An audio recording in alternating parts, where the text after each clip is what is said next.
7세대 그랜저를 처음 보며 가졌던 생각은 긍정적으로도 부정적으로도 과거 느낌의 테마파크가 아닌가란 생각이었습니다. 과거의 오리지널 모델을 연상시킨다는 주제에서 많은 아이디어를 얻었지만 동시에 그 과거와 레트로라는 주제 때문에 스스로 만든 틀에 갇혀 제약받는 건 아닐까란 인상도 들기 때문이죠.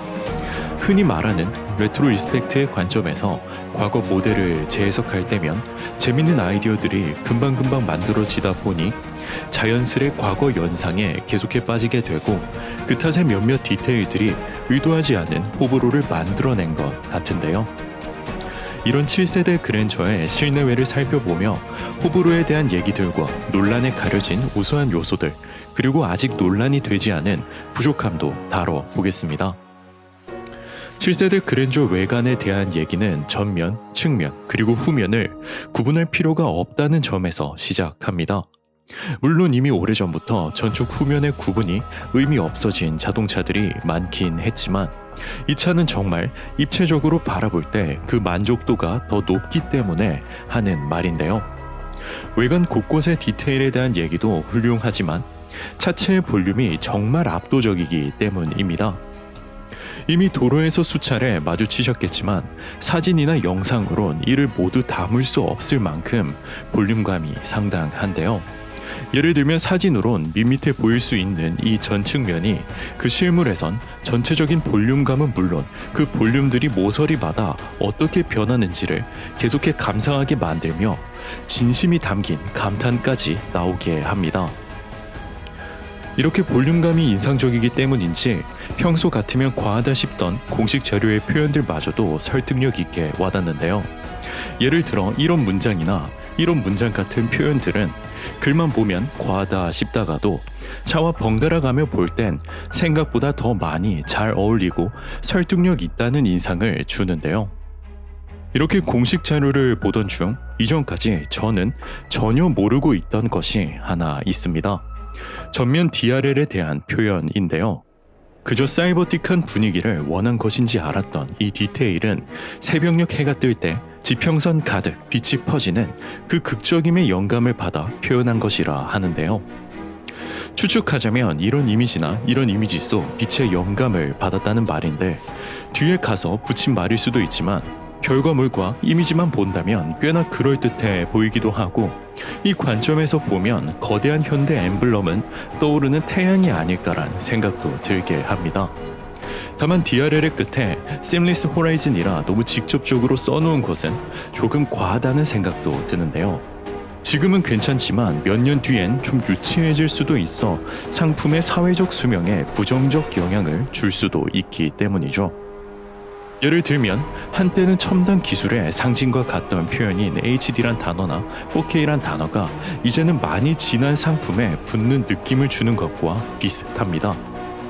하지만 벤틀리나 롤스로이스의 공식 자료에서나 보던 심리스란 표현을 현대의 그랜저에서 이렇게 당당하고 설득력 있게 사용하는 것을 보니 감회가 새롭다는 것만은 부정할 수 없습니다. 그런데 이 과정에서 호불호가 갈릴 요소도 탄생하게 됐는데요. 관점에 따라 과하다 싶을 만큼 높이 올라와 있는 전면의 볼륨과 후드에 더해 주간등의 높이마저 높고 양쪽 끝을 마치 눈처럼 보여주고 있으니 자연스레 시선이 높은 곳까지 올라와야만 이 차와 눈을 마주칠 수 있는데요. 그런데 하필 그 높이가 일반적인 SUV들과 눈을 마주치는 높이다 보니 많이 낯설고 어색하게 느껴지는 것 같습니다. 물론 긍정적으론 이 높이 올라온 차체와 시선 덕분에 하이엔드 고급차들의 거대한 차체가 떠오르기도 하지만 부정적으론 거대한 그릴까지 더해지며 세단에서 SUV가 연상되는 어색함이 느껴지는데요. 아마도 이런 이유 때문에 주간등이 꺼진 그랜저나 주간등 전체가 균일하게 빛나는 야간엔 거슬리지 않다가도 양쪽이 눈을 뜬 듯 밝아지는 낮 시간에 더 어색하게 느껴졌던 것 같습니다. 하지만 심플한 전면에서 입체적인 볼륨감이 주는 감탄과 그 감탄 이후 자연스럽게 디테일한 패턴들의 인식을 집중시키는 것만큼은 정말 수준급의 스타일링 능력이란 것을 부정할 수 없습니다. 이 볼륨감의 심플한 표면 덕분에 자연스럽게 위계에 맞춰 시선이 그릴의 패턴으로 이동하게 되고 그 속의 디테일까지 우리의 기억에 더 오래 남게 되는데요. 그런 점에서 이 전면은 보면 볼수록 생각보다 디테일한 구성을 많이 가지고 있다는 것을 알 수 있습니다. 하단 그릴 양쪽 끝에 디테일은 물론 헤드램프의 상단이 그릴의 상단선보다 약간 더 올라간 덕분에 전면의 인상을 지루하지 않게 만들어줌과 동시에 주간 등과 그릴 램프 사이 이곳을 꽤나 입체적이고 인상적으로 만들어주고 있습니다. 그리고 그 램프 안을 자세히 보면 그릴과 패턴을 맞춘 디테일도 찾을 수 있는데요. 이런 일련의 인식 과정을 통해 7세대 그랜저는 가장 큰 그림에선 볼륨감과 지평선 DRL을 통해 첫인상을 만들고 위계에 맞춰 인식되는 디테일들이 자동차의 스타일링을 만족스럽게 전달해주는 것이죠. 측면을 감상할 때도 압도적인 볼륨감을 시작으로 위계에 맞춰 인식되는 측면 라인이 정말 만족도가 높지만 트렁크 위로 타고 올라간 이 극적인 라인은 정말 뭐라 표현할 방법이 없이 인상적입니다. 동시에 그 인상적인 라인마저 측면의 볼륨감에서 디테일로 들어가는 위계를 방해하지 않는다는 점이 놀라운데요. 덕분에 손잡이가 숨는 디테일도 이 볼륨감과 심플함 속 위계를 더 강조해주는 요소가 아닌가 생각합니다. 다만 이렇게 잘 만든 위계를 거스르는 듯한 디테일이 하나 있어 아쉬움도 느껴지는데요. 바로 오페라 글래스입니다. 우선 저는 이 디테일 자체는 정말 좋아합니다. 86년 오리지널 그랜저의 디테일을 아이디어로서 수정하고 개선해 가며 7세대 그랜저에 적용시킨 그 생각들을 느낄 수 있기 때문이죠. 하지만 물 흐르는 듯 유려한 볼륨감의 큼직하고 심플한 스토리 위에서 위계에 맞지 않게 유독 날카로운 형태로 눈에 띄는 얘기를 가진 이 창은 시선을 너무 과하게 빼앗는 거 아닌가란 생각도 드는데요. 심지어 차의 색상에 따라선 오페라 글래스 내부 이 두꺼운 검은 라인까지 강조되며 측면의 볼륨감이 아닌 이 작은 유리창을 먼저 쳐다보게 되는 것 같은데요. 이를 설명하기 위해 예를 들어 보자면 제가 사각형을 그렸다 해도 한 곳에 별을 추가하게 되면 순서상 이 별을 먼저 보란 얘기이지 사각형으로의 시선은 그 다음이기 때문이죠.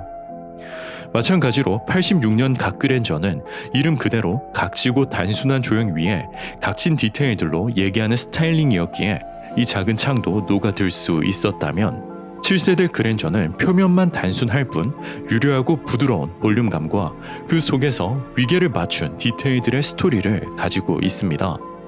그래서 이를 제대로 감상하려면 명작을 감상하듯 고요히 집중할 필요가 있는데 반해 그 위에 날카로운 오페라 글래스가 더해지니 계속해 시선을 빼앗아 가는데요. 게다가 한번 신경 쓰이면 어느 각도에서 봐도 가장 먼저 눈에 들어오게 되며 볼륨이란 이 차의 매력에서 멀어지는 듯 하기도 합니다. 아마도 설계자도 이를 걱정했기 때문에 금속 트림은 앞좌석과 뒷좌석 유리에만 사용하고 나름의 방법으로 최대한 차체에 녹아들게 한 것은 아닐까 싶긴 하지만 단순히 관찰하고 비평하는 입장에선 86년 오리지널 모델과 레트로라는 스스로 만든 틀 때문에 제약이 생긴 건 아닌가 싶기도 합니다. 그래서 차체가 어두운 색일 때 오페라 글래스가 비교적 덜 도드라지게 되고 나머지 디테일들도 어둠 속에 숨게 되니 전체적인 볼륨감이 강조되며 더 자연스럽다는 인상을 주는 듯 합니다. 그런데 반대로 이 어두운 색 차체에선 차가 백팩을 맨 듯 뒤가 좀 크고 앞뒤 균형이 맞지 않는 듯한 또 다른 호불호도 주는데요. 하지만 결정적으로 이 오페라 글래스에 대한 부정적 의견을 잠재우지 못한 이유는 이렇게 큰 창문을 통해 실내 공간에 그토록 큰 기대를 가지게 해놓고도 막상 그 공간은 천장을 이렇게까지 깊게 파내야만 공간이 나온다는 아쉬움이 아닐까 싶습니다. 바로 이런 점에서 이 차를 두고 과거를 주제로 한 테마파크라고 표현했던 것인데요. 물론 과거의 오리지널 모델을 연상시키며 덕분에 많은 아이디어를 얻었지만 동시에 그 과거 레트로라는 주제 때문에 스스로 만든 틀에 제약을 받기도 했습니다. 하지만 결국 그 극적으로 포장된 장식들을 걷어내면 이 차의 개념은 여전히 우리에게 익숙한 기성 고급 자동차의 개념과 다른 점을 찾기 어렵습니다. 결국 2차에서 가장 신경 쓴 것도 가장 뜨거운 논란이 되는 것도 과거 연상과 묘사이지 새로운 개념은 아니기 때문이죠. 마찬가지로 테마파크도 실제 현실과 다른 가상을 묘사함으로써 그 어떤 건축보다 시선을 강하게 사로잡지만 일상이나 삶을 담고 있지는 못하는데요. 하지만 그랜저에 대한 결론은 인테리어까지 돌아본 후에 내려도 늦지 않을 것 같습니다. 지금까지 디자인 읽어주는 남자였습니다. 인테리어 편도 많은 관심 부탁드리겠습니다.